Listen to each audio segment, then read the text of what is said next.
You are listening to the Critical Mass Radio Show, Orange County's business talk show, focused on exploring topics of interest to CEOs who are leading middle market companies. With your host, Richard Franzi. And welcome to this edition of Critical Mass Radio Show and Podcast. I am your host, Richard Franzi, and this is podcast episode number, are you ready for this? 1,500. This is our 1,500th interview. Wow, thank you. Thank you very much. Thank you. And boy, do we have a great guest for you. A successful serial entrepreneur, Don Dicostanzo of PEDEGO Electric Bikes, a lifelong love of cycling, and a shared hatred of hills prompted serial entrepreneur Don Dicostanzo to co-found PEDEGO Electric Bikes in 2008. Wow, you've come a long way since 2008 with his best friend, Terry Sherry, starting with his own capital, no experience in the biking industry. Don's parlayed his automotive industry experience and entrepreneurial know-how to build the best electric bike company in the world. And today, PEDEGO is the #1 electric bike brand in the U.S. I've asked Don to come on to share. He's been a repeat guest. You know, we don't do this a lot on Critical Mass Radio Show, but he was on before, back in the earlier days. Now he's here to talk about the great success. Don, welcome back to Critical Mass Radio Show and Podcast. Thank you for having me for your 1,500th episode. I'm honored. Couldn't think of anybody better to do it. I appreciate the fact that you were able to make the time. So for those that may not know about PEDEGO Electric Bikes, which I guess that could be the case, why don't you, first of all, talk about the firm and what makes you and your brand unique in the marketplace, Don? Well, I think the single most important factor in the category of electric bikes is it's still in the early adopter phase, and most people don't really understand what an electric bike is. So what's made our formula work is the fact that we don't ask people to go out and buy one. We suggest they go rent one and try one out and ride one for a couple of hours and see if it suits them. We generally find out, and usually within the first 5 minutes, they've made a decision that they want one. Okay. Because they get a sense of empowerment, and they get that sense when they're going up a hill. Most people who ride bikes love bike riding, and they love to go down a hill, but going up a hill is not so much fun. Mm-hmm. I would challenge anybody, and they'll find out when they try it themselves, that when they go up a hill, they're going to find it's more fun to go up the hill with an electric bike than it is down a hill. So to do background research in preparation for this interview, my wife Deborah and I were lucky enough to have the opportunity to go to Corona del Mar here in Southern California and rent 2 bikes, and we took them for a ride just so I could experience Hello Fun. Now, you've allowed me to ride it, but it's been years since I was on one of your bikes, to be honest. And on PCH, we were riding past Crystal Cove, and there was a hill grade there going into, Newport, I think, or Laguna Beach. And I've ridden that on my bike, and there were cyclists there that day, and it was such a joy, Don, just to power right past them. It was like awesome. Hello Fun. I'm going up a hill, and it feels invigorating to be able to do that. So I can understand how people get hooked pretty quickly on the idea. How do you distribute your product? Well, so that gets back to your same question, what makes us unique? And we've discovered that the best people to offer our bikes are people who are passionate about them. And almost every one of our 100 and some odd dealers start out renting them. Then they end up buying them. And then they call me up and say, hey, I live in Aiken, South Carolina, or I live in Topeka, Kansas. How do I open up a store? Okay. And we've done no advertising to get our stores. They've all been basically organic from people who are passionate about it. And we find they're awesome entrepreneurs, and they're committed, and they can relate a lot to the demographic buying them. So tell me about the demographic. Well, the demographic is really 50 plus. We don't find too many people, and the average is probably over 60. The last survey we did was 59-year-old male and 58-year-old female, but we've seen the demographic go up. And with celebrities like William Shatner, who's 87, and Martha Stewart, who's 77, out promoting and riding our bikes, it's been a huge boom to the people who have given up cycling.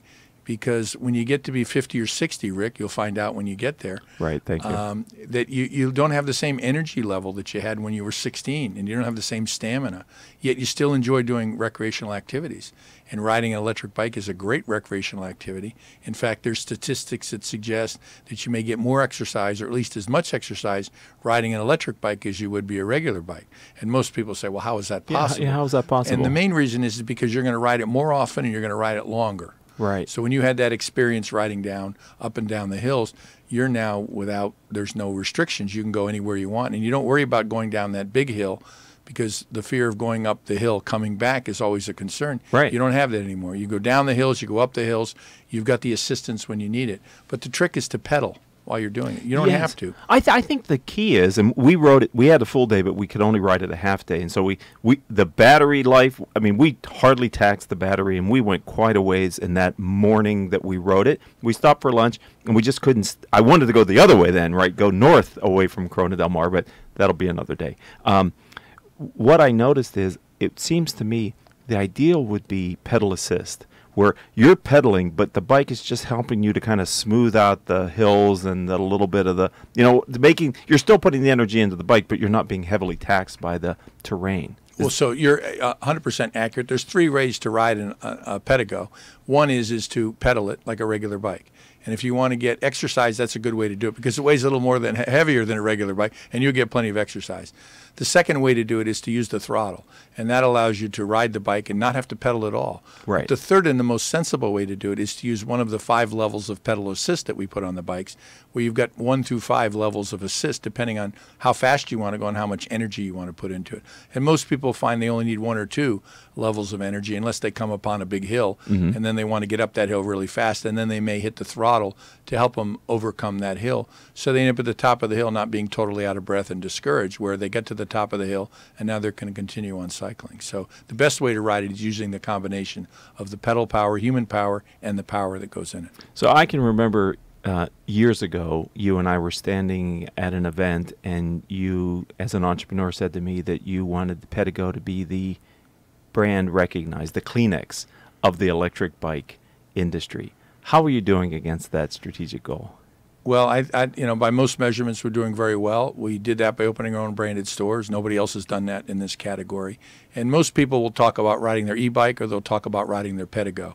Okay. And the goal was to be like Harley Davidson. You go ride your Harley, or you go ride your motorcycle. You don't go say, I'm going to go ride my BMW or my Yamaha. And I read everything up and studied what Harley did to achieve that, and we're doing the same things they did to achieve that brand recognition. So when they go out and ride their bike, they're going to go out, I'm going to go out and ride my PEDEGO. So most of our customers now refer to it as their PEDEGO. And that was through a whole variety of things. Social media was important, training our dealers to use the name, not to classify us generically as an e-bike or as facial tissue, right, but would rather be Kleenex or Harley Davidson. And I think by all measurements we've achieved that. Well, I said in the open, you're rated by one research firm as the #1 bike brand in the U.S. And so how much technology, we're kind of hopping around here a little bit, hope you don't mind. How much has the technology on the bikes changed from 2008 till now?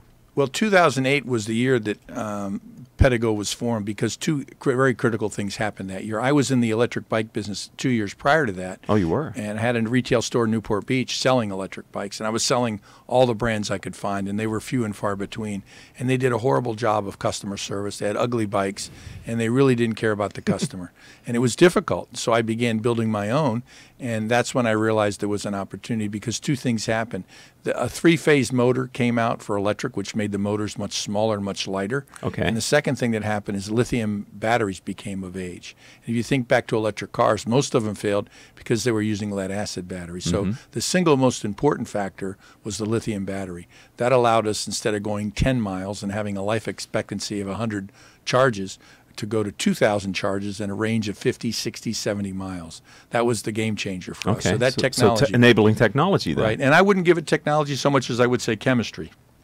Because the chemistry, people say, well, the price will come down because it's technology, but it's not, it's chemistry.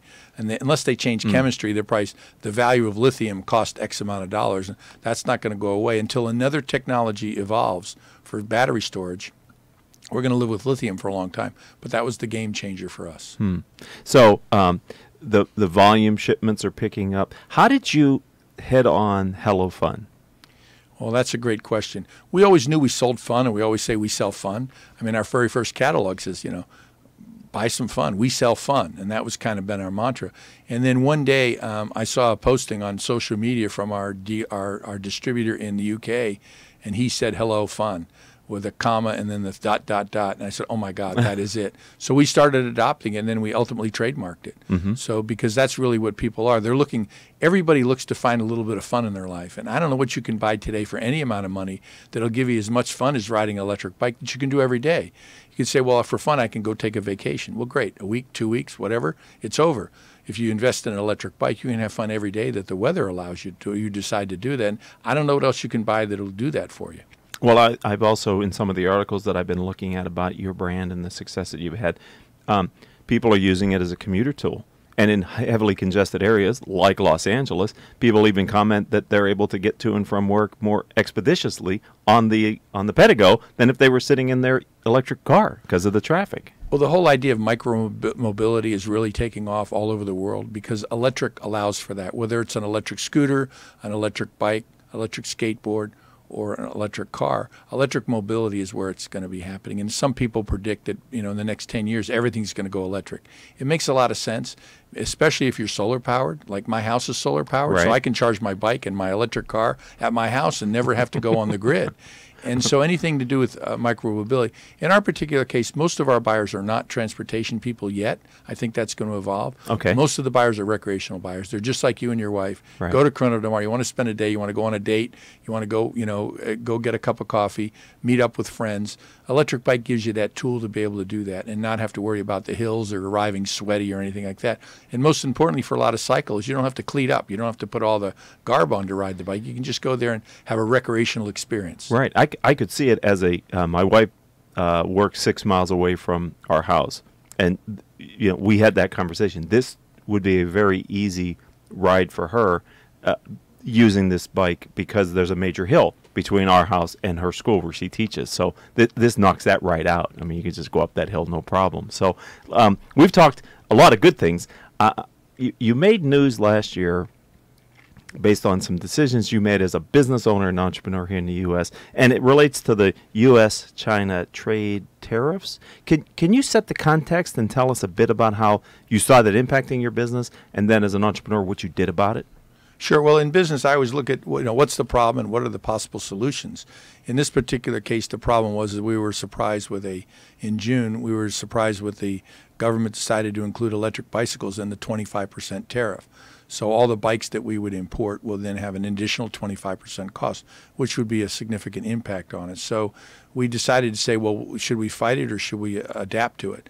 We decided to take both roads because we didn't know what was going to happen. So in August, I went and testified in Washington, D.C. at the Trade Commission against the tariffs and the reasoning for them. That went on. That didn't happen. The tariffs stayed in place. But fortunately, a month before the tariffs were announced, I was in Vietnam looking for alternate sources for our European production, which had an 81% tariff slapped on them by the Europeans. So we knew we had to move some production to Vietnam, and we'd already set up to move our European production. When this happened, by September, we'd moved all our production from China to Vietnam and Taiwan. So we're able to, we have to pay a little bit more in logistic costs and a little bit more to have them produced because the labor costs in Taiwan are more, but we're able to avert paying the tariffs going into 2019. 2018, we had to bite the bullet and pay them. But in 2019, we're now geared up. And if the tariffs go away, we'll probably stay in Vietnam because we found it's a good environment. Yeah, that was my question. Is this a temporary placeholder, or have you redesigned your value chain and your supply chain? We've redesigned it, and fortunately for us, our competitors couldn't react. Our big competitors, there's no supply, there's no capacity there for them to move there. And our smaller competitors couldn't afford to do what we were doing. So we were in what I call the sweet spot. We're in a spot where we're probably one of the few companies on the planet that aren't going to have to pay the tariffs in 2019. So, my third book, Unintended Consequences of Strategic Business Decisions, this feels like you responded you had a positive unintended consequence to that situation by the reaction that you took and the action that you took early. Well, that's exactly right. And that was an unintended consequences. It ends up giving us a competitive advantage when it could have been unfortunate for us and for all our competitors. For us, it wasn't unfortunate. It actually could turn out to be a very strategic advantage for us. Wow. So I'm going to move back to your distribution network here in the United States, your dealers.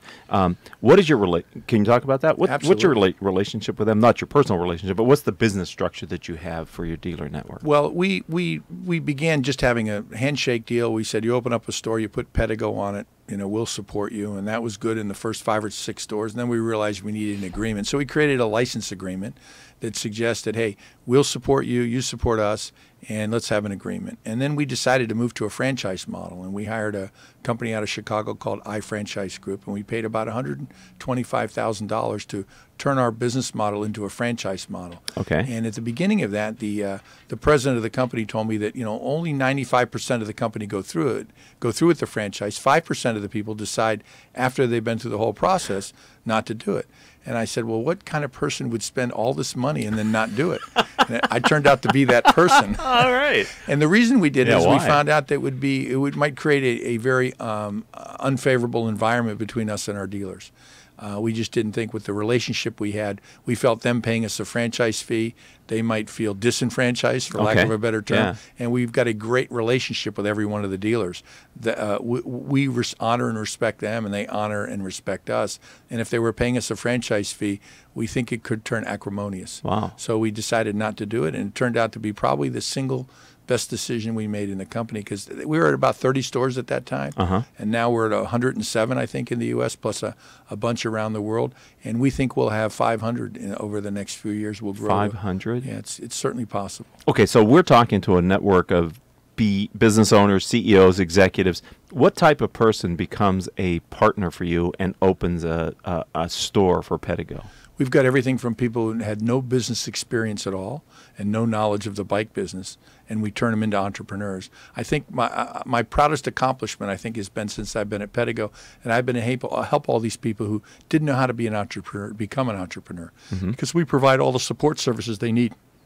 Much like a franchisor would provide a franchisee, except we don't charge for it. Right. So we have our own graphic design team, which is their graphic design team. Our back office is their back office. Okay. So, And yeah, you're doing a lot of what a franchisor would do. we help them with forming their LLC, where to do it, how to do it. We help them do site selection. We help them with their lease negotiations. We help them with everything that we do. We help them with store setup, with signage, everything, and we don't charge for any of it. The only profit we make or margin we make is when we sell them bikes. So our success is tied to their success. Volume. If they open up a store and they're not successful, we failed. Right. If they're successful, the more, and so it's like a marriage. We're codependent on each other. They need us, we need them, and it works it works out really, really well for us. We're talking with Don Dicostanzo. He's one of the co-founders of PEDEGO Electric Bikes. And earlier in the interview, I heard you say that the business model is getting people on a bike so they can experience what that is like. Is that what you help your licensees to do in the field, your dealers, is get out into the community and raise awareness and attract them to the store? Or what's the business development model for a new store that opens in a new market? So you said the magic word, raise awareness. So that's our number one goal, is to get people to try it. We're not out to get them to buy it. We just want them to come into the store and try it. And we know a certain number, once they do it, say, wow, this is for me. This has been life-changing. And we hear that word all the time, and it never gets old. That's powerful. To say that these changed our lives, either we lost weight or it helped our marriage. We hear that more times than not. That's Help the marriage? Yeah, it's something that they can do together that's not competitive. And the truth of the matter is usually the wife weighs less than the man, and they can get up the hill faster, so they're waiting at the top of the hill. I know that's the case in my case. My wife's always waiting for me at the top of the hill because I weigh about twice as much as she does. So getting up the hill is not as fast. I mean, I get up there, but and she gets up there at 15 miles an hour. Mike might get up there at 8 miles an hour. But it's sort of a magic formula for social connection and for doing some outdoor activity that everybody enjoys. We found golfers particularly get it really quicker, and they're the early adopters, for two reasons. Number one, they're already into outdoor recreation, Right. and they totally get an electric golf cart. And to them, it's just a golf cart with two wheels on it. Right. Well, I also have seen that you've done some strategic partnerships with RV and camping. I mean, you're sort of looking for other niches that your bike would be a natural complement to their lifestyle, right? Yeah, so the most recent one was Travis Matthew, and they came to us, and they're a well-known golf brand in clothing, and there's one in the window of their store right here in Fashion Island.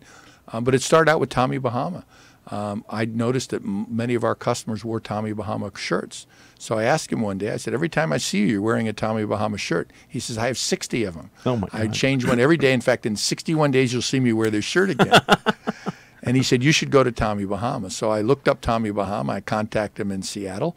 And they said, well, we're in the clothing business. This isn't for us. I said, well, they said, but talk to our licensing department there in New York. So I called their licensing department. They kind of say no. And I said, well, I'm going to be in New York in a couple of weeks. Can I stop in and see you? They said, okay. I said, can I send a bike first? Well, okay. So I get there, and the first thing that Gina says to me, the person in charge of the license, she goes, you caused a lot of trouble around here. Wow. I said, well, why? How is that? She said, well, everybody loves the bike, and they want to talk about it, and they want to ride it. I said, I need you to get this thing out of here real quick. So we had a 30-minute conversation, and she basically said they weren't interested. So I left. 2 weeks later, she calls me up and says, we're very interested in talking to you about electric bikes again. What I changed? said, well, that's exactly what I. She says, our CEO loved the idea. Oh, my God. And the CEO loves an idea. It's a lesson for all leaders. Everybody loves the idea. And he got the first one delivered to his house in Seattle and posted pictures of it and raved about it. And we had a great relationship with Tommy Bahama. That kind of put us on the map. It gave PEDEGO credibility. Right. Since that, we've done the Ford brand. We do Airstream brand. Airstream. These And are we quality. Yeah, and they've basically contacted us in every case. We haven't actively gone out and chased any of them except for Tommy Bahama. Yeah, to get it started. But that gave us credibility. Wow. So let's bring this interview all the way back to kind of how people with celebrity are both enjoying your brand and then their willingness to engage with you and to promote your brand as a lifestyle for what they're doing. So you mentioned some names. Could you just kind of take us through that again, Don? Yeah, well, about 6 or 7 years ago, I hear the girls in the office shrieking, and there's a picture on people.com of Miley Cyrus riding a PEDEGO. And Wow. that was huge. She was out riding, and they had 90 photographs of Miley riding her PEDEGO. And you didn't know throughout that? Toluca Lake. And I had no idea. Okay. So she had gone in and with her mom and purchased them at our store in North Hollywood. And then after that, Miley's mom went in and got one. Billy Ray wanted one as well, so they went in and bought I think they ended up buying 8 of them. Oh, my God. And that became the first of how important celebrity stardom was. And people still talk about it today. If you Googled PEDEGO Miley, you'll see the 91 pictures. And the Internet has a forever lifetime. If you know Right. what to look for, it lasts forever. And that was not a paid endorsement. And shortly after that, William Shatner showed up at one of our stores in North Hollywood. And he had bought 2 cheap electric bikes, and they couldn't fix them. And the owner of the store called me and said, William Shatner's in here. Can you do anything? I said, I would love to do something. Tell Bill I'll give him 2 bikes. He gives those in trade, and I'll give him 2 PEDEGOs in exchange for 1 photograph. And This was just off the top of your this head, was spur of the right moment? on the phone call. I said, I'd love a picture. Right. So we ended up delivering 2 bikes to him, and I went there, and I got to know him, spent about an hour chatting with him, and then he rode off down Lancashire Boulevard on his way home on these bikes, yelling, screaming how much fun he's having. And then about a year and a half ago, that same store owner called me up. And he said, Bill's back in here, and he wants to upgrade to your latest Platinum Interceptor. And I said, tell Bill it's the same deal. And Bill said, tell Don it's a deal. So I went up and met with him. We delivered the bikes, and he said, I'd like to do more for you. I said, well, Bill, I'd love to do a video with you riding the bikes. He goes, well, I can do that. I said, what would you like? He said, I'd like PEDEGOs for my entire family. Wow. And I said, well, Bill, how many people in your family? He Right. said, 14. I said, deal. And I stuck out my hand, and then we did that. And then that evolved into us shooting commercials. We just finished shooting, and they're airing now, 3 commercials that we filmed in Hollywood at Universal Studios for 12 hours. Wow. And Bill shot 3 fabulous. All 3 of them are winners. And we've become friends over the time frame. Awesome individual, 87 years old, treats me like I'm one of his family, and I've gotten to know him really well. And he's just an awesome, but most importantly, authentic spokesperson for the brand. And we've never paid Bill anything. I mean, we've given him bikes and such, but to me, that's authenticity. Martha Stewart, the same thing. Martha liked the bikes. We got her some bikes, and she was willing to put her stamp of approval on them and give us a blog post. And again, it's authentic. We didn't pay anything for it. Right. And so we've got now everybody from Vin Diesel all the way down to a long list. Yeah, that's surprising. Probably like Vin 20. Diesel. I mean, the breadth of the type of people that enjoy the bike and are proud of riding it and want to be seen on it, it's amazing. Yeah, we've been very fortunate in that regard. There's something about the experience that translates to the human part, regardless of their status and their celebrity. It feels like. I mean, your tagline and what you've hit upon seems to be transcendent to people once they get their self on one of your bikes. Well, I've never met anybody, whether they're 2 or 92, that didn't want to have fun.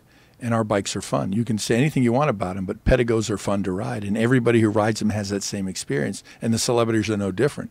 Sam Rubin had this exact same experience. He got to know him through interviewing Bill Shatner.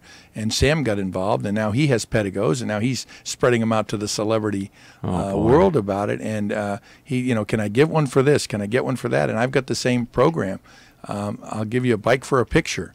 But I want it authentic. I mean, I want it to be that you want to ride the bike and that you're going to use it. So. You know, one of the things that I've marveled at what you've been able to do, because I've been watching you since you were here on the show, and we kind of talk occasionally, is how much exposure you've been able to get in different major publications for your brand and for your messaging, both, but not just for your brand, but for you as an entrepreneur and for you and your business model. You've done a very good job, I think, of being able to demonstrate what the power of media can do for a brand regardless of the size, because you weren't always the size you are today, Don, but yet you were getting media exposure at that time. 25 years ago, I was on a plane ride from Chicago to Los Angeles, and I sat next to Augie Nieto. And Augie's the founder of Life Fitness, and he was kind of grumbling about how he sold it to Bally's and a lot of things happened in Augie's life. But he shared with me his secret to success, and he ended up sending me a book of all the PR that he did. He said he never spent a dime in advertising. He spent all his money on PR. Wow. And that changed my life and changed my attitude. So we hired the best agency we could, Terry Sawyer, T & Company, here, and they've done a phenomenal job. Her and her partner, Sandra, have done an unbelievable job in getting the word out for us. So we gave them the content, and they took it and got us New York Times, LA Times, Wall Street Journal, Entrepreneur, Entrepreneur Magazine, Inc. Magazine, all these things. They're all A list, and we're just beginning. Right, and that's. Frankly, I believe in the power of peer learning. So your story about getting that advice from Augie is awesome. And frankly, we've used you in the critical mass community to say, if you want to focus on growing your brand and having a brand, because not enough small and middle market companies think about their company as a brand. It doesn't have to be a B2C product. It can be B2B. They think of it as a way to create revenue and value, but they don't think of the brand equity that they could create through public relations and other smart marketing activities. But you've certainly done that, my friend. Well, it's the most affordable way to do it if you get the right company to do it and they can get the word out for it. And you've got a great message, too. That helps. Right. Hello, fun. Right. Okay, so I've got to wrap it up. I hate to do this, but where are you going to be the next time I have you back on the radio show? Where's PEDEGO in a couple years out, Don? Well, I see us to continue to grow. We've been growing at anywhere between 20 and 40% a year, and we're going to continue that trend. We're up 46% just out of the box here in January. So we're very optimistic. The whole space, and we're taking a different approach. Our approach is we're not selling electric bikes. And our competitors, buy my bike, buy my bike. Right. We're not about that. We're about try it. If it's something for you, then you need to consider, if not buying one, consider renting them when you're on vacation. And we're doing tours all over the world now on PEDEGOs. We just finished this week in Corona del Mar. We did Napa. We're doing Santa Barbara and San Diego, and then we're doing Cape Cod in the spring. So people can go on an adventure, show up for 3 days, and have a great ride on PEDEGOs in different places. Well, again, we're talking to CEOs, business owners, and entrepreneurs. I would like to challenge those that are listening to this either live or on one of our podcasting platforms or YouTube later on. If you're an entrepreneur, there's got to be other ways for entrepreneurs to take your platform and create a business model around it, whether it's an excursion, a tour, some type of a adventure, a backpacking. I mean, I just think that the platform makes it so that you could do things that you couldn't do if you didn't have the vehicle with which to do it. Does that make sense to you? Yeah, we're an experience economy. Yes. Everybody wants to have an experience. Yes. You and your wife had an experience when you went riding. Everything becomes an experience. And we told our friends about it. And then it becomes a memory. And you can't buy a memory. A memory is something you experience. So once you go out and experience something like that, you remember it, and then you maybe want to repeat it and do it again sometime or tell your friends about it, or in some cases both. If you are interested in learning more about PEDEGO, how do they find you online, Don Dicostanzo? PEDEGO.com, PEDEGO. It's pedal, add a little bit of E, which is energy or electricity, and then you go. So it's PEDEGO. We made the name up. The URL was available, and it's turned out a brand is what you make it and what you made it into. A made-up name, we made it into a brand. Well, you're like a marketing genius over here. Well, thank you. This is awesome. I'm so honored to have you as our 1500th guest here on Critical Mass Radio Show podcast. Thank you for being a friend of the community and giving up your time, my friend. Thank you, Rick. I've enjoyed it. All right, I'd also like to thank our engineer for today, Mr. Paul Roberts, our three producers without whom we could not do this show, Joan Park, Crystal Nunley, and Haley Stern. If you'd like to connect with me, let's start on LinkedIn. I'm Richard Franzi, Franzi. Until our next show, I hope all of your business decisions will move your company in a positive direction. You have been listening to Critical Mass Radio Show Business Talk Show.